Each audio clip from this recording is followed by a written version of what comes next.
हम लोग बात करने वाले हैं जो कल अति पिछड़ा आरक्षण बचाओ सम्मेलन जो मिलर हाई स्कूल के ग्राउंड में हुआ, वो तेली, तमोली और दांगी जाति को अति पिछड़ा समाज के लोग चाहते थे कि उनको अलग से आरक्षण दिया जाए, हमसे अलग कैटेगरी में किया जाए। और क्या है पूरा मामला, हमारे साथ हरकेश्वर राम जी हैं, विस्तार से हम बात करेंगे। सर, क्या मामला है कल का जो रैली हुआ या सम्मेलन हुआ उसमें? देखिए, दरअसल है क्या कि अति पिछड़ों की जो सूची है जी 1978 में जो कर्पूरी जी ने जो आरक्षण लागू किया था जी और मुंगेरी लाल आयोग द्वारा, तो उसमें कम जातियां थी।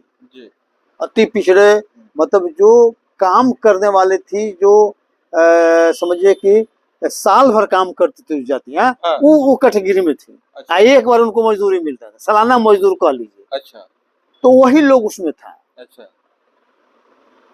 तो बाद में धीरे धीरे लालू जी ने कुछ जातियों को शामिल किया, फिर नीतीश जी ने मान लीजिए कि कुछ जातियों को शामिल किया।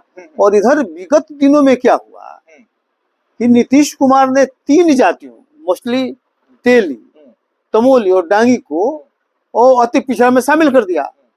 और उसका दुष्परिणाम भयंकर आया। अच्छा। दुष्परिणाम ये आया कि जैसे जिला परिषद का है, तो जिला परिषद में 8 उसका अध्यक्ष का सीट रिजर्व था अति पिछड़ों के लिए, उसमें 7 जीत गया तेली। अच्छा। मतलब जो नया लोगों को लाया गया वही लोग 7 सीट ले लिया। अच्छा। और एकमात्र सीट जो है सीतामढ़ी वाला सीट मिला मान लीजिए कि जो मूल अति पिछड़ा वर्ग है उसको। अच्छा।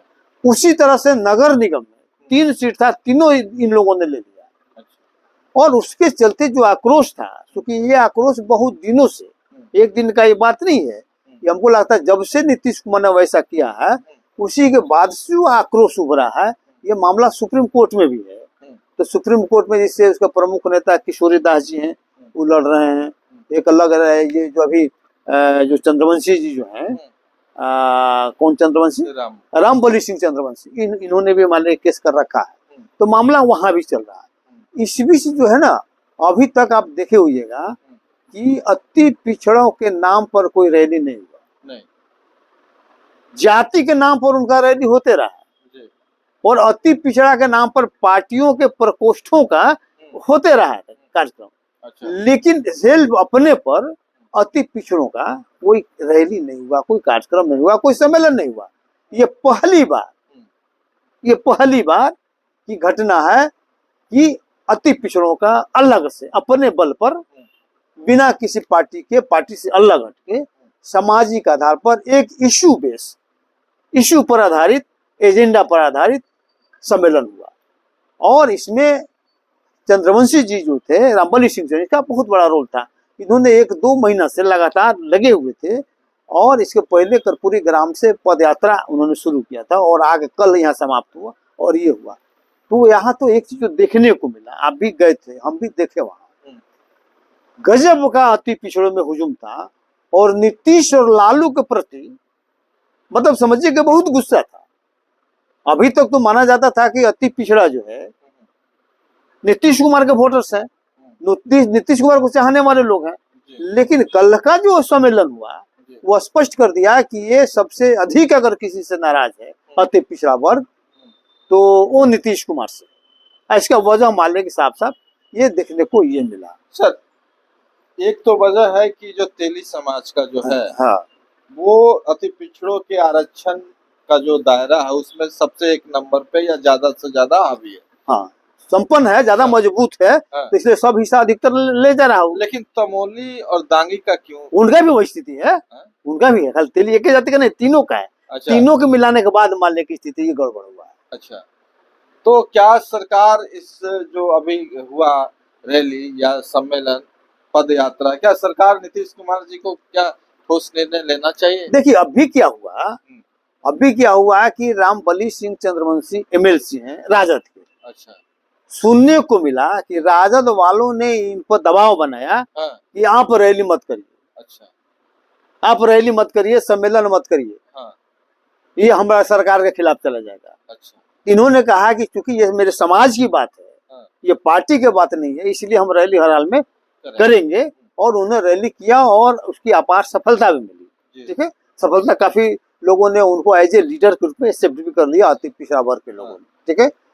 अब इधर सुने हैं कि नीतीश कुमार ने एक भेजा है AN-सिन्हा इंस्टीट्यूट को। अच्छा। क्या आप बताइए कि इस पर क्या करना चाहिए? क्या तेली, तमोली और डांगी जो है इसको सम्मिलित किया गया है, तो क्या उसको सम्मिलित नहीं करने का कोई आधार बनता है? ताकि बताइए, ताकि इस पर निर्णय लिया जाए। अब देखिए उसमें निर्णय क्या होता है। लेकिन अभी तक जो स्थिति ये है कि जिस तरह से शेड्यूल कास्ट के लोग ये जो है ना तांती और ततवा को शेड्यूल कास्ट में शामिल करने का उनको सर्टिफिकेट इशू करने से पूरा शेड्यूल कास्ट नाराज है नीतीश कुमार से जी। उसी तरह से अति पिछड़ा भी उनसे नाराज हो गया। अच्छा। अब सोचिए कि आगे क्या होगा। दोनों को मिला के 34 और 20 22 कर लीजिए, 34 और 22 कितना हो गया? 58% हो गया। तो 58% लोग इस सरकार से नाराज है। सवर्णों को छोड़ दीजिए, वो अलग है। तो बताइए कि इनकी सेहत पर क्या प्रभाव पड़ेगा अगर अति पिछड़ा और SC/ST इनसे अलग हो गया, तो समझिए कि ये कहाँ रहेंगे, इनकी सरकार कहाँ टिकेगी। इसलिए सरकार को इस पर तुरंत पहल करना चाहिए और दोनों में SC/ST के साथ जो आपने किया है गद्दारी और जो आपने उसके साथ भी किया है उस पर तुरंत रोक लगाना चाहिए, अन्यथा स्थिति बहुत भयावह हो सकती है और यही एक मौका भी हो सकता है कि एक तीसरा फ्रंट बन जाए। अच्छा, तीसरा फ्रंट? हाँ, हो सकता है कि SC/ST और मान ले कि ABC का एक फ्रंट बन जाए। क्या कल के मीटिंग में इस तरह का संदेश आप? हाँ, इस तरह, हाँ हमको लगा इस तरह का बात आई कि भाई हमारा असली, चूंकि देखिए। अच्छा, आप तो अति पिछड़ा में नहीं है, आप मीटिंग में क्या करने गए थे? हम देखने गए थे, हम पता करने गए थे कि ऐसे हम चूंकि हम भी चलाते हैं अपना संगठन और उसके अलावा अति पिछड़ा को भी हम साथ रखते हैं। इसके अलावा हम जो चैनल चलाते हैं उसके लिए भी हम गए थे। सोचिए कि वहाँ का माहौल क्या, वहाँ देखने गए थे, समझने गए थे। ऐसे सारी चीज की जानकारी हमको पूर्व से थी, क्योंकि हम लोग शुरू से मिलकर संघर्ष करते रहे हैं अति पिछड़ों के साथ और शेड्यूल कास्ट के संघर्ष करते रहे, इसलिए सारा चीज की जानकारी हमको थी और उसी लाइन पर आगे बढ़ेगा ऐसा हमको संदेश भी मिला। तो ये जो जाति आधारित गणना हुई तो कहीं ना कहीं बिहार में तीसरा फ्रंट का आगाज तो नहीं कर देगा? जिस तरह से लोग नीतीश सरकार से और कहिए कि जो रूलिंग पार्टी है उससे भी परेशान है, जो विपक्ष में जो पार्टियां हैं उससे भी लोग त्रस्त है। क्या लगता है कि तीसरा मोर्चा बिहार में बनना चाहिए? तीसरा मोर्चा हमको लगता है कि बनना चाहिए और बनेगा। और इसमें दो चीज मोटा मोटी और चीज होने जा रहा है इनके समीकरण से। पहला, इन्होंने जो 10% गरीबी के नाम पर जो सवर्णों को आरक्षण दिया है जी, उसको भी मान लीजिए कि संपुष्टि होना है। अच्छा। कि रियल में 10% गरीब है कि नहीं हम सवर्ण, टोटल सवर्ण क्या गरीब है? क्या ये जाति? नहीं, क्योंकि ये सब पता चल जाएगा जैसे ही आएगा रिपोर्ट। हाँ। मतलब आर्थिक रिपोर्ट आएगा, सामाजिक रिपोर्ट आएगा। हाँ। अभी तो सिर्फ जनसंख्या का है ना, तो जनसंख्या का है कि 10% मान लेकिन का है। हाँ। और जब वो रिपोर्ट आएगा तो पता चलेगा क्या 200% गरीब है कि 10 को 200% आपने आरक्षण दे दिया। रखा है कि जब EWS को 10% आरक्षण मिल रहा है, जब 10% आरक्षण मिल रहा है जिसकी संख्या 10% है, 10 इसका मतलब 10 के 200 गरीब है, तो सर्वेक्षण से पता चल जाएगा।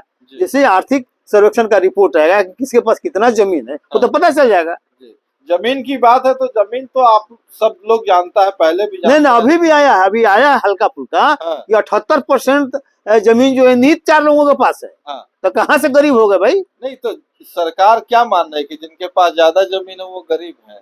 नहीं, था ना कि 2 एकड़ 3 एकड़ 5 एकड़ का जमीन का था, तो चूंकि जब 78% वो गरीब है तो और लोग क्या है?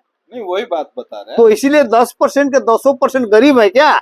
जबकि सबसे समाज में सबसे अमीर लोग वही है, उसी के बाद ही सब लोग है, इसलिए सबको रिजर्वेशन की जरूरत है। तो वो भी, उसका भी संपुष्टि होना है, वो भी जांच होना है कि नीतीश कुमार सही किए कि गलत किए, उसको आरक्षण देते। और तीसरा, दलित महादलित जो बनाया उसका भी संपुष्टि हो जाएगा कि शेड्यूल कास्ट में पासवान कितने लोगों से आगे है, उसका सामाजिक, शैक्षणिक और आधार क्या है, आर्थिक, तीनों से पता चल जाएगा कि शेड्यूल कास्ट में कितने लोग इससे आगे हैं, कितना पीछे हैं, वो भी एक्सपोज होना है।